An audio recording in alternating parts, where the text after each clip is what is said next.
നമസ്കാരം. Government pleader നിയമനത്തിൽ KSUവിന് എന്ത് കാര്യം എന്ന് ചോദിച്ചത് പിണറായി വിജയനല്ല, MP ഗോവിന്ദൻ മാഷല്ല. ആരാണ്? കേരളത്തിന്റെ മുഖ്യമന്ത്രി VD സതീശനാണ്. KSUവിനെ അങ്ങ് അധിക്ഷേപിച്ചു എന്ന് പറയാതിരിക്കാൻ കഴിയില്ല. സംഘപരിവാറുകാരനായിട്ടുള്ള ഒരാളെ ഗവൺമെന്റ് പ്ലീഡർ ആക്കിയത് ചോദ്യം ചെയ്തതിനെതിരെ ദേശാഭിമാനി റിപ്പോർട്ടർ ചോദിച്ച ചോദ്യത്തിനാണ് കേരളത്തിന്റെ മുഖ്യമന്ത്രി KSUവിനെ തരം താഴ്ത്തി കെട്ടി അധിക്ഷേപിച്ചുകൊണ്ട് ഇങ്ങനെ ഒരു മറുപടി പറഞ്ഞത്.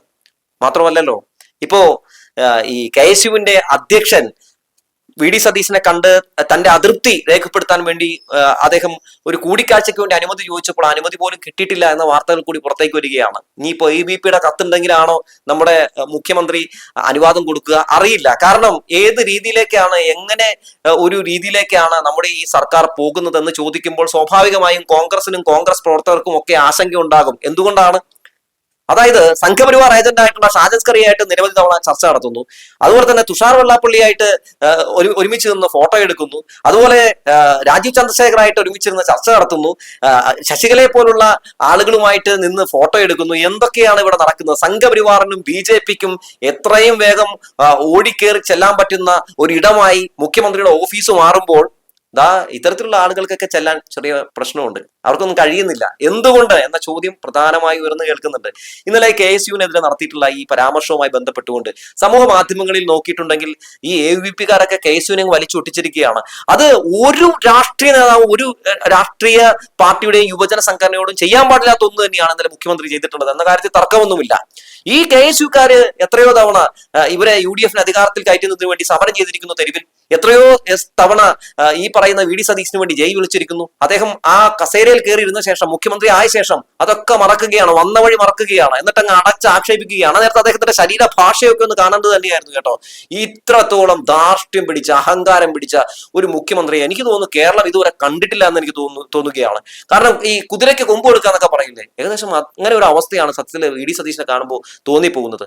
താങ്കൾ ഒരു വിഭാഗത്തിന്റെ മാത്രം മുഖ്യമന്ത്രിയല്ല, ഞങ്ങളുടെ എല്ലാവരും മുഖ്യമന്ത്രിയാണ് എന്ന് പലർക്കും പറയേണ്ടി വരുന്ന ഒരു അവസ്ഥ ഉണ്ടാക്കുകയാണ് VD സതീശൻ എന്നുള്ളതാണ്. മാത്രമല്ല കേട്ടോ, ഈ അലോഷ്യസ് സേവ്യർ ഉണ്ടല്ലോ, നമ്മുടെ KSUവിന്റെ അധ്യക്ഷൻ, അദ്ദേഹം നല്ല ഗംഭീരമായിട്ടൊരു മറുപടി എന്തായാലും VD സതീശന് കൊടുത്തിട്ടുണ്ട് കേട്ടോ. നമുക്ക് അദ്ദേഹത്തിന്റെ ഫേസ്ബുക്ക് ഒന്ന് കാണാം. ഫേസ്ബുക്കിലൂടെയാണ് അദ്ദേഹം മറുപടി കൊടുത്തിട്ടുള്ളത്. നെറികേടുകൾക്ക് നേരെ വിരൽ ചൂണ്ടുന്നത് ധിക്കാരമെങ്കിൽ ഞങ്ങൾ ഒരു കൂട്ടം ധിക്കാരികൾ എന്നാണ് പറയുന്നത്.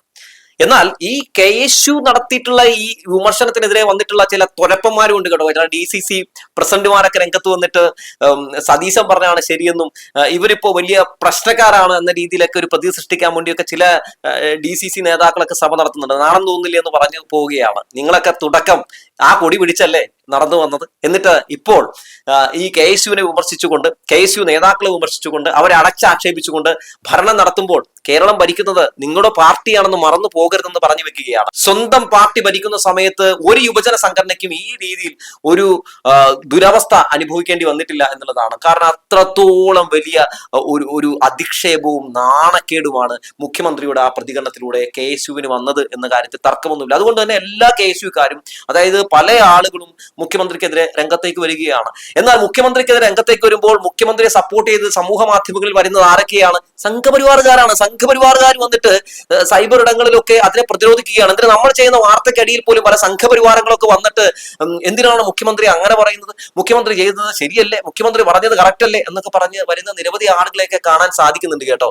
പക്ഷേ കോൺഗ്രസ്സുകാരും തന്നെ വലിയ കാര്യമായി തന്നെ മുഖ്യമന്ത്രിയെ സപ്പോർട്ട് ചെയ്ത് രംഗത്തേക്ക് വരാത്ത കാഴ്ചയും നമ്മൾ കണ്ടുകൊണ്ടിരിക്കുകയാണ്. നോക്കൂ, എന്ത് പ്രേമലുവാണ് ഈ സർക്കാർ ഈ പറയുന്ന ഈ BJPയോടും സംഘപരിവാറിനോടും കാണിക്കുന്നതെന്ന് പറയാതിരിക്കാൻ കഴിയില്ല കേട്ടോ.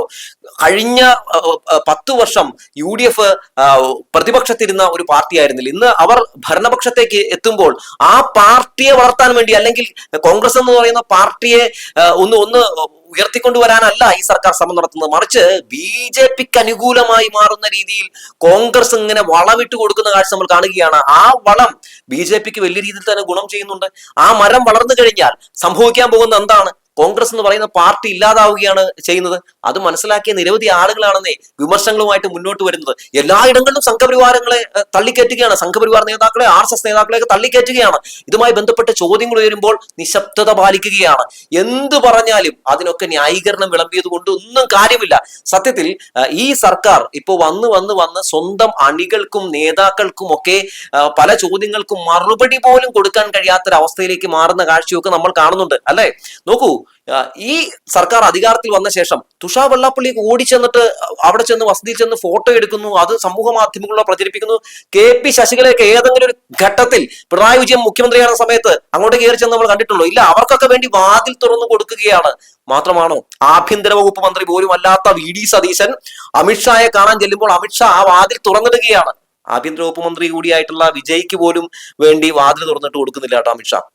ഇതൊക്കെ നമ്മൾ കണ്ടുകൊണ്ടിരിക്കുകയാണ്. അപ്പൊ സംഘപരിവാറിന് മുമ്പിൽ അല്ലെങ്കിൽ BJPക്ക് മുമ്പിൽ ഈ ഇത്തരത്തിൽ മുഖ്യമന്ത്രിയായിട്ടുള്ള VD സതീശൻ കാണിക്കുന്ന ഈ വിധേയത്വം അതൊക്കെ ജനങ്ങൾക്ക് നന്നായി തന്നെ മനസ്സിലാക്കാൻ സാധിക്കുന്നുണ്ട്. VD സതീശന്റെ സത്യപ്രതിജ്ഞാ ചടങ്ങിലും ശേഷം എന്തിന് UDF സർക്കാരിന്റെ ആദ്യ നയപ്രഖ്യാപന വേളയിലും ഒക്കെ നമ്മൾ എന്താണ് കണ്ടത്? സംഘപരിവാർ വിധേയത്വം തന്നെയാണ്, കേന്ദ്ര സർക്കാർ വിധേയത്വം തന്നെയാണ്. ഈ സമയം വരെ കേന്ദ്ര സർക്കാരിനെതിരെ എങ്ങനെയെങ്കിലും ഏതെങ്കിലും രീതിയിൽ രൂക്ഷമായി ഇദ്ദേഹം പ്രതികരിച്ച് കണ്ടിട്ടുണ്ടോ? VD സതീശൻ അധികാരത്തിൽ വന്നിട്ടുണ്ടെങ്കിൽ, മുഖ്യമന്ത്രി ആയി കഴിഞ്ഞിട്ടുണ്ടെങ്കിൽ ചീറിപ്പായുന്ന പുലിയായിരിക്കും എന്നൊക്കെയാണ് പറഞ്ഞത്. എന്നിട്ട് ഇപ്പൊ ഈ പുലിക്ക് എന്ത് സംഭവിച്ചു? പൂച്ചയായിട്ട് മാറി എന്നുള്ളതാണ്. സത്യത്തില് VD സതീശൻ കോൺഗ്രസ്സുകാരെയും കോൺഗ്രസ് പ്രവർത്തകരെയും ഒക്കെ പറ്റിച്ച് അദ്ദേഹം ആ കസേര ഒപ്പിച്ചെടുത്തു എന്നുള്ളതാണ്. ഇദ്ദേഹത്തെ എന്തിനാണ് കസേരയിൽ എത്താൻ വേണ്ടി നിരവധി ആളുകൾ തെരുവിലൊക്കെ സമരം ചെയ്തെന്ന് നിങ്ങൾക്ക് അറിയാവോ? അതായത് KC വേണുഗോപാൽ എന്ന് പറയുന്ന വ്യക്തി, അദ്ദേഹം MP ആയത് എങ്ങനെയാണ്?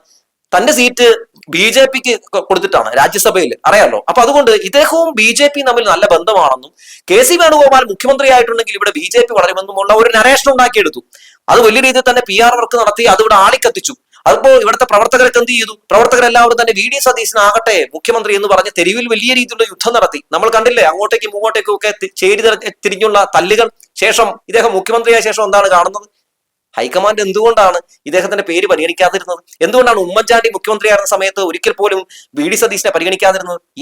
അതായത് ഈ മുഖ്യമന്ത്രി എന്ന് പറയുന്ന VD സതീശൻ, ഇദ്ദേഹം ഒരു തികഞ്ഞ സ്വാർത്ഥനാണെന്ന് നന്നായി തന്നെ അവർക്കൊക്കെ അറിയാമായിരുന്നു. ഇപ്പൊ അത് അനുഭവിച്ചറിയുകയല്ലേ. നോക്കൂ, മുഖ്യമന്ത്രിക്കെതിരെ ഈ സോളാർ കേസ് ഉയർന്നു വന്ന സമയത്ത് ഉമ്മൻചാണ്ടിക്കെതിരെ വലിയ രീതിയിൽ തന്നെ ആക്ഷേപം ഉന്നയിച്ച വ്യക്തിയല്ലേ ഈ VD സതീശൻ? സ്വന്തം പാർട്ടിയെ പ്രതിരോധത്തിലാക്കിയ വ്യക്തിയല്ലേ VD സതീശൻ? ഇതൊക്കെ അറിയാവുന്നതുകൊണ്ടാണ് ഹൈക്കമാൻഡ് അന്ന് VD സതീശൻ വേണ്ട എന്ന് പറഞ്ഞത്. പക്ഷേ പ്രവർത്തകരുടെ വികാരം മാനിച്ച് അവസാനം കീഴടങ്ങേണ്ടി വന്നു എന്നുള്ളതാണ്. കീഴടങ്ങിയപ്പോൾ എന്താണ് സംഭവിക്കുന്നത്? ഇതിനും ഭേദം KC വേണുഗോപാലാണെന്ന് ആൾക്കാർ പറഞ്ഞു തുടങ്ങിയിരിക്കുന്നു. അതായത് BJPക്ക് ഇത്രയും വലിയൊരു ആക്സസ് ഇനി കിട്ടാനില്ല. BJPക്ക് ഇത്രത്തോളം ഒരു ഗുണപരമായ ഒരു സിറ്റുവേഷൻ ഇനി കേരളത്തിൽ ഉണ്ടാകാനില്ല. അത്രത്തോളം ഗുണപരമായിട്ടുള്ള സിറ്റുവേഷൻ ഒരുക്കി കൊടുക്കുന്ന VD സതീശൻ നമ്മളിവിടെ കാണുകയാണ്. പ്രതിപക്ഷ നേതാവായിട്ടുള്ള പിണറായി വിജയനാണ് ശരി, അദ്ദേഹമായിരുന്നു ശരിയെന്ന് കോൺഗ്രസ്സുകാർ പോലും പറയുന്ന കാഴ്ച നമ്മൾ ഈ UDFന്റെ ഭരണകാലത്ത് കാണുകയാണ്. അങ്ങനെ പറയിപ്പിക്കാൻ വേണ്ടി ഇടയാക്കിയ സാഹചര്യങ്ങൾ ആരാണ് ഉണ്ടാക്കി കൊടുത്തത്? VD സതീശനാണ്. ആരാണ് RSSനെതിരെയും BJPക്കെതിരെയും സംഘപരിവാറിനെതിരെയും പോരാടുന്ന യഥാർത്ഥ പോരാളി എന്ന് ഇപ്പോൾ ജനം കണ്ടുകൊണ്ടിരിക്കുകയാണ്. അത് പിണറായി വിജയനായിരുന്നു എന്ന് എല്ലാവരും പറയുകയാണ്. CPM-ഉം BJPയും ഭയങ്കര ഡീലാണ് എന്നൊക്കെ പറഞ്ഞല്ലേ VD സതീശൻ ജനങ്ങളെ പറ്റിച്ചുകൊണ്ടിരുന്നത്. ഇപ്പൊ ആ ഡീല് നന്നായി തന്നെ എല്ലാവർക്കും കാണാൻ സാധിക്കുന്നുണ്ട്, എല്ലാവർക്കും അറിയാൻ സാധിക്കുന്നുണ്ട്. എന്തായാലും VD സതീശൻ എന്ന് പറയുന്ന മുഖ്യമന്ത്രി ഭരിക്കുന്ന സമയത്താണ് ഞങ്ങൾക്ക് ഏറ്റവും വലിയ സുവർണാവസരങ്ങൾ ഉണ്ടായിരുന്നതെന്ന് BJPക്കാർ തന്നെ പരസ്യമായിട്ട് പറയുന്ന കാഴ്ചകളും നമ്മൾ ഉടൻ തന്നെ കാണും എന്ന കാര്യത്തിൽ ഒരു തർക്കവുമില്ല. PM ശ്രീ അറബിക്കടലിൽ എറിയുമെന്ന് പറഞ്ഞവർ ഇപ്പോൾ PM ശ്രീ നടപ്പാക്കാൻ വേണ്ടി ഓടി നടക്കുകയാണ് അല്ലെ. അങ്ങനെ എത്രയോ ഇരട്ടത്താപ്പുകൾ, യൂട്ടേൺ അടികൾ നമ്മൾ കാണുന്നു. ഈ യൂട്ടേൺ അടികളൊന്നും കോൺഗ്രസിന് നല്ലതല്ല എന്ന് പറഞ്ഞു വെക്കുകയാണ്. കോൺഗ്രസിന് ഒരു പാരമ്പര്യമുണ്ട്. ആ പാരമ്പര്യങ്ങൾ മറന്ന് പ്രവർത്തിക്കുന്നവരെ പ്രവർത്തകർ തന്നെ, അണികൾ തന്നെ താഴെ ഇറക്കുമെന്ന് പറഞ്ഞു വെച്ചുകൊണ്ട് നിർത്തട്ടെ.